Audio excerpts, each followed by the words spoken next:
CEO of the SABPP, South African Board of People Practitioners. It's an organization that is taking the whole HR world by storm and has made a real commitment to professionalizing and professionalism in the HR field. Now, I'm curious to hear from Marius's perspective. Why did you say yes so willingly to become part of this as an organization? Why did you throw yourself behind it so enthusiastically? And what is your experience so far? We need this education to be sorted in South Africa, and it's not going to happen by us all sitting back and waiting. So the SABPP has really put their money where their mouth is in a big way. So why and what can we expect in the future? Okay, thanks Louise, it's great to be with you this afternoon. It is today exactly 25 years since Nelson Mandela was released from prison, so it's a very special day.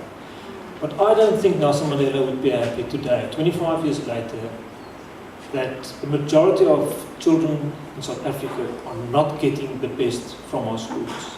Yes, we've got good schools, and Marigold and all these places are fantastic schools, but the fact is, this is not the case in Mamelodi and other places. The majority of children will remain disadvantaged and will not be able to compete in a job market because of poor education. I'm sure Louise has given you all the statistics about the state of education.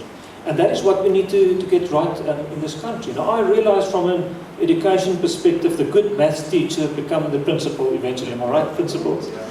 And what happens in that process is, as a principal, you're expected to do everything. You're the finance manager, you're the HR manager, you're the facilities manager, you're the head of the teachers, you do everything. But you've not been trained as human resource manager or financial accountant or financial manager. And that has been the gap. And what we've seen in the HR industry with a lot of companies is, I went to HR manager and I asked them, what do you think of the matriculants that you're getting? And 86% of them said to me, matriculants coming from the majority of South African schools are unemployable. We can't employ them. They don't have the right skills.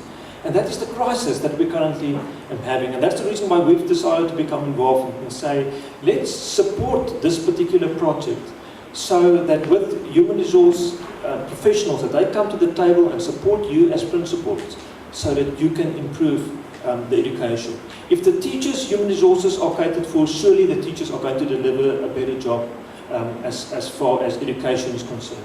And that's the role we want to play with the 66 HR professionals that we bring to the table to help the schools to improve their human resources. Now, you can go to any organization in this country. Human resources is probably one of the most important functions to make any organizations effective. And that's why schools, if we improve the human resources, we'll be able to improve the education systems in our schools as well. And that's what we want to offer to this particular project. What's amazing, a lot of these people are saying to us, we've learned more than we thought that the principals are learning from this process, because now we can see how a school really functions. It's maybe easier to do human resources at APSA, but maybe it's not so easy to do it in the school environment because of unique situations as well. But that is the contribution we want to pay this particular project. I think the book is absolutely fantastic. It should be prescribed reading to every single parent, principal and teacher in this country. If all of them can read that, it will make a very big difference to education in this country. We've got so many problems in South Africa, and I think as South Africans we are so used to complain about crime, education, corruption, all the bad things. It's there, but what are we really doing about it? This is active citizenship in action, where each one of us can make a difference to improve the education system. Thank you so much.